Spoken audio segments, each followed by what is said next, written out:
भाई जो गुरु वचन पे डट गए, कट गए फंद 84 के, कट गए फंद 84 के, कट गए फंद 84। मानव तो अनंत बार जन्म और मर चुका है।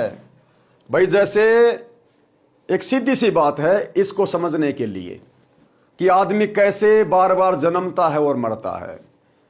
विशेषकर हिंदू भाइयों को तो अच्छे से पता है कि त्रेता युग में रामचंद्र जी आए थे दशरथ के बेटे, और जब उनकी पत्नी को रावण उठा ले गया, अब बेचारा रामचंद्र क्या करे, राज्य से वो निष्कासित है।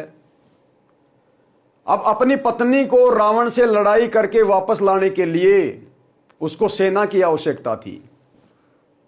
अब उस समय किष्किंधा में बाली ने अपने भाई के साथ में लड़ाई करके और उसके राज्य के ऊपर कब्जा कर रखा था, और सुग्रीव की पत्नी को भी बाली ने अपनी पत्नी बनाकर रखा हुआ था।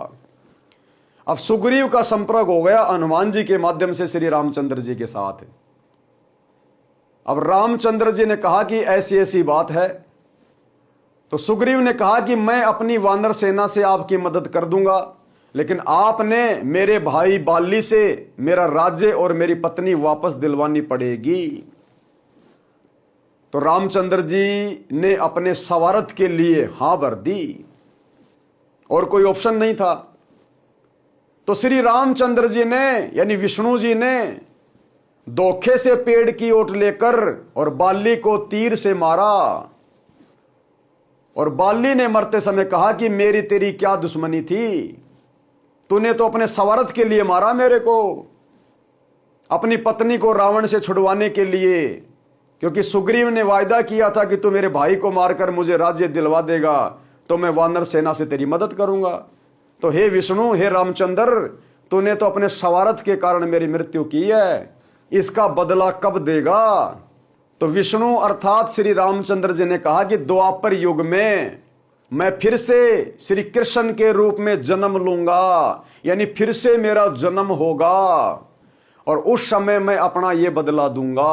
और आप सबको पता है वही श्री रामचंद्र यानी विष्णु जी जो त्रेता युग में थे, वो द्वापर युग में श्री कृष्ण जी के रूप में देवकी के गर्भ से जन्मे, और अंत में फिर उनकी मौत कैसे हुई, जहरीला तीर लगने से।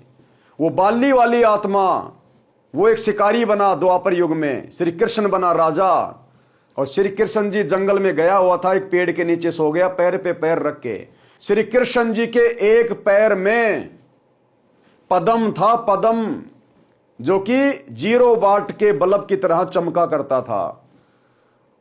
अब त्रेता युग में जो सुग्रीव का भाई बाली था, जो द्वापर में एक शिकारी बना था, वो एक जहर बुझा हुआ तीर लेकर शिकार करने निकला था, लेकिन शिकार नहीं मिला। अचानक से देखा कि कोई चीज चमक रही है, पेड़ों की झुरमटों से उसने देखा कि कोई चीज चमक रही है। अब उसने सोचा कि पूरा दिन हो गया शिकार मिला नहीं, और लगता ये हिरण बैठा उसकी आंख चमक रही है, अगर मैं इधर उधर से जाऊंगा तो ये भाग जाएगा। उसने हिरण की आंख समझकर और दूर से ही निशाना लगा दिया उस जहर बुझे हुए तीर से, और वो श्री कृष्ण जी के पैर में जा लगा। लगते ही उन्होंने हाय मर गया, हाय मर गया, क्योंकि भैया दर्द तो होगा ही जब तीर लगेगा पैर में, कोई कांटा लग जाए तो ही आदमी कितना दुखी हो जाता है। अब वो बालिया तुरंत दौड़ के गया कि लगता है धोखे से कोई इंसान मर गया। जाके देखा तो ये तो राजा है, पता चला ये तो द्वारिकाधीश है। उसने कहा कि भगवान मैंने जानबूझ के नहीं मारा, मेरे से गलती हो गई। तो श्री कृष्ण जी ने कहा कि भैया तेरी गलती नहीं है, तेरा और मेरा अदला बदला पूरा हो गया। उसने कहा कि भगवान आप राजा, मैं रंक, आपकी मेरी क्या अदला बदली। तो श्री कृष्ण जी ने कहा कि त्रेता युग में मैं रामचंद्र जी के रूप में जन्मा था, और तू सुग्रीव का भाई बाली था, और मैंने तेरे को धोखे से मारा था तीर से। आज भाई तूने धोखे से मेरी हत्या कर दी, तेरा बदला पूरा हो गया। कहने का मतलब भाई और बहनों, इस प्रकार से हमारे बारंबार जन्म और मृत्यु होती है। जिस प्रकार इस भगवान विष्णु की बारंबार जन्म और मृत्यु होती है, त्रेता युग में रामचंद्र बन के जन्मा, फिर द्वापर में श्री कृष्ण बन के जन्मा, और कलयुग के लास्ट में अब वो कल्कि बन के जन्मेगा। कलयुग के लास्ट में जब हमारे भगवान जन्म और मरण में हैं, तो भला आप और हम 2 कोड़ी के इंसान भला कैसे जन्म मरण में नहीं आएंगे। और दूसरी बात, हम जिन भगवानों की भक्ति कर रहे हैं सुख प्राप्त करने के लिए, पाप कर्मों का सत्यानाश करवाने के लिए, क्योंकि सुख कब होगा, जब हमारे पाप कर्म कटेंगे। भाई पाप कर्मों से दुख होता है और जो पुण्य होते हैं उनसे सुख होता है। तो हम अपने पाप कर्म कटवाने के लिए तो भक्ति करते हैं ताकि हम सुखी हों। ये विष्णु भगवान खुद भी अपने पाप कर्म नहीं काट सकता। इनकी भक्ति से, ब्रह्मा विष्णु महेश की भक्ति से, देवताओं की भक्ति से आप और हमारे पाप कर्म कहां कटेंगे।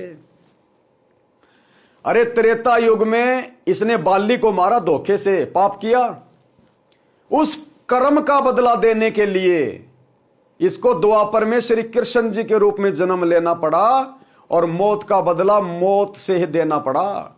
तो जब ये विष्णु अर्थात श्री रामचंद्र खुद अपना वो कर्म नहीं काट पाया, तो इसकी भक्ति से आप और हमारे कर्म कैसे कटेंगे।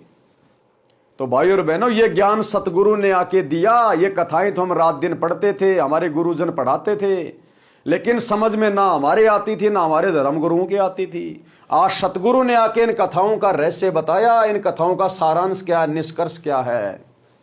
तो भाई सतगुरु की भक्ति से पाप कर्म कटेंगे, इतनी तेजी से कटेंगे जिसकी आपने कल्पना भी नहीं की होगी।